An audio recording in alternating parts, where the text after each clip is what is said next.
নমস্কার বন্ধুরা, শ্রাবন্তী দেবী রেসিপিতে আবার আপনাদেরকে স্বাগত জানাই। আজকে পয়লা বৈশাখ উপলক্ষে একটা মিষ্টি রেসিপি বানাচ্ছি, সেটাই আপনাদের সাথে শেয়ার করব। তার জন্য প্রথমে কড়াইটা বসিয়ে এতে 1 চামচ মতো ঘি দিয়ে দিয়েছি। তার মধ্যে দিয়ে দিচ্ছি 2 কাপ পরিমাণে সুজি। আমি এখানে 2 কাপ পরিমাণে সুজি নিয়েছি, আপনারা চাইলে কম বেশি নিতেই পারেন। এবার সুজিটাকে খুব ভালোভাবে ভেজে নিব, কিন্তু লক্ষ্য রাখতে হবে যাতে সুজিটা লাল না হয়ে যায়। কম স্টিমে সুজিটাকে ভেজে নিতে হবে। তো শুরুতেই বলে রাখছি বন্ধুরা, আপনারা যারা যারা আমাদের চ্যানেলটিকে দেখছেন অবশ্যই লাইক করুন, শেয়ার করুন আপনাদের বন্ধুবান্ধবদের সাথে। সাবস্ক্রাইব করলে অবশ্যই বেল আইকনটি প্রেস করতে ভুলবেন না। আজকে বানাচ্ছি, সামনে যেহেতু পয়লা বৈশাখ, তার জন্য একটা মিষ্টি রেসিপি। বাড়িতে যা উপকরণ আছে তাই দিয়ে আপনারা খুব সহজেই বানিয়ে নিতে পারবেন এটা। তো সুজিটা হালকাভাবে ভেজে নিলাম। এই দেখুন, একদম ঝরঝরা এবং একটুও লাল হয়ে যায়নি, এভাবে ভাজতে হবে। দিয়ে দিচ্ছি এর মধ্যে 1 কাপ পরিমাণে পাউডার দুধ। 2 কাপ আমি সুজি নিয়েছিলাম, তাই 1 কাপ পরিমাণে পাউডার দুধ দিয়ে দুধটাকেও ভালো করে সুজির সাথে মিশিয়ে নেব। এই দেখুন, দুধটাও আমি সুজির সাথে ভালো করে মিশিয়ে নিয়েছি।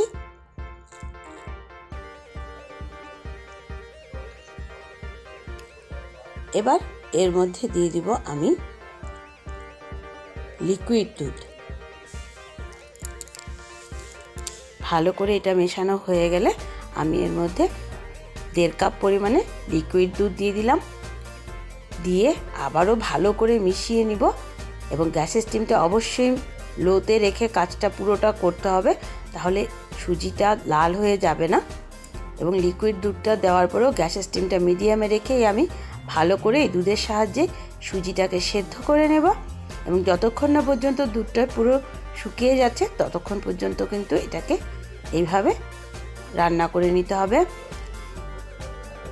বারবার নেড়ে চেড়ে রাখতে হবে যাতে নিচে দিয়ে লেগে না যায়। দেখুন, আমার এটা দুধটা পুরো শুকিয়ে গেছে এবং সুজিটাও কিন্তু সেদ্ধ হয়ে গেছে। চলুন এবার এটা নামিয়ে নেওয়া যাক।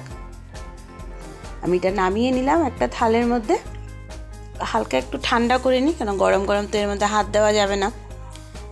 হালকা একটু ঠান্ডা করে এবার যেভাবে আটা মাখা হয় সেভাবে এটাকে ভালো করে মেখে নিতে হবে।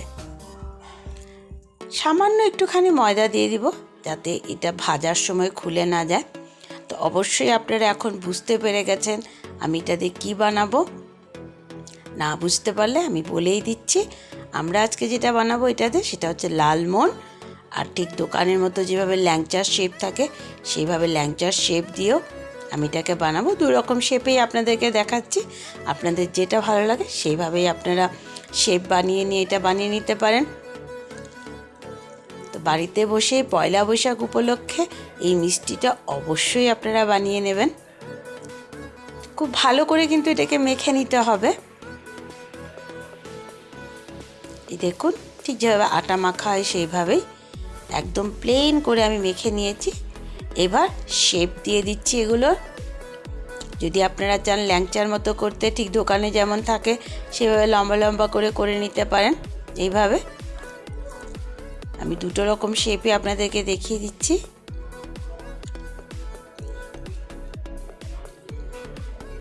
এই দেখুন,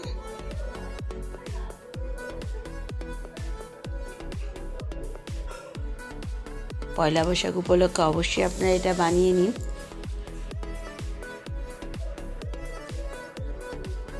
এইভাবে এগুলোকে এক এক করে আমি রেডি করে নিচ্ছি।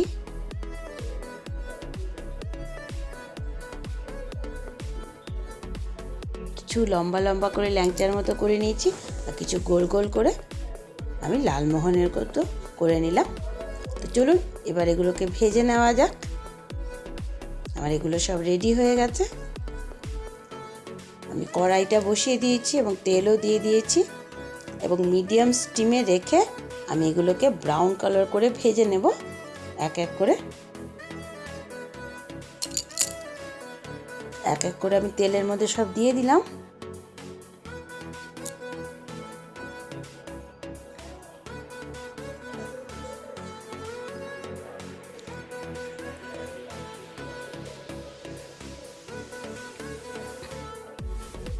এবার একটা সাইড হয়ে গেলে আরেকটা সাইড হালকা উল্টে দেবো যাতে ভেঙে না যায়।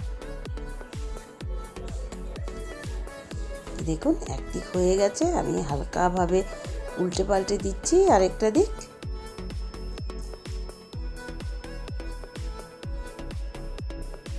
মিডিয়াম স্টিমে রেখে ব্রাউন ব্রাউন কালার করে এগুলোকে ভেজে নিতে হবে।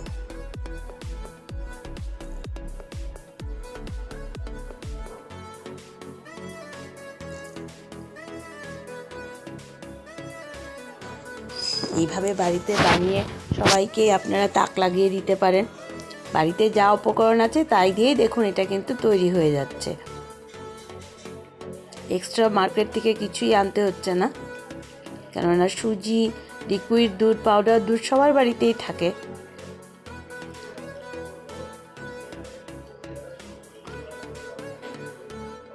উল্টে পাল্টে ভালো করে সব দিক থেকে ভেজে নিতে হবে এগুলোকে।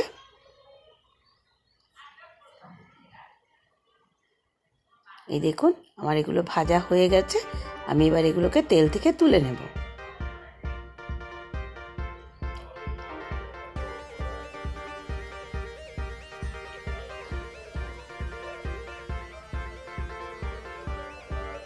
এইভাবে এই একই তেলে আমি গোল গোল করে যে শেপগুলো করেছিলাম লালমোহনের মতো, সেগুলোকেও ভেজে নিচ্ছি।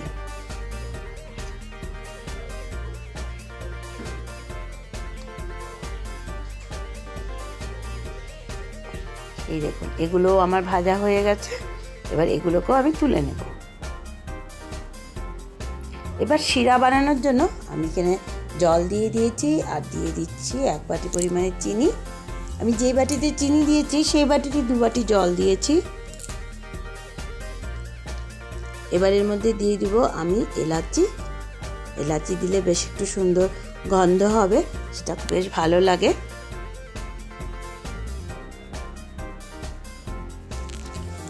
শিরাটা বেশি ঘন করব না, হালকা পাতলার মধ্যে শিরাটা করতে হবে।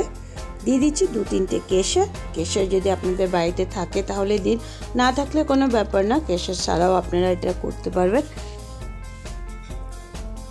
এবার দেখে নিতে হবে শিরাটা কতটুকু হলো। হ্যাঁ, বেশ একটু আঠা আঠা হয়ে গেছে, তার মানে শিরাটা আমার রেডি। কেননা শিরাটা একটু পাতলা থাকতে হবে, না হলে লালমোহন বা ল্যাংচার ভেতরে রসটা ঢুকবে না। আমি এগুলো এর মধ্যে এক এক করে এবার দিয়ে দিচ্ছি।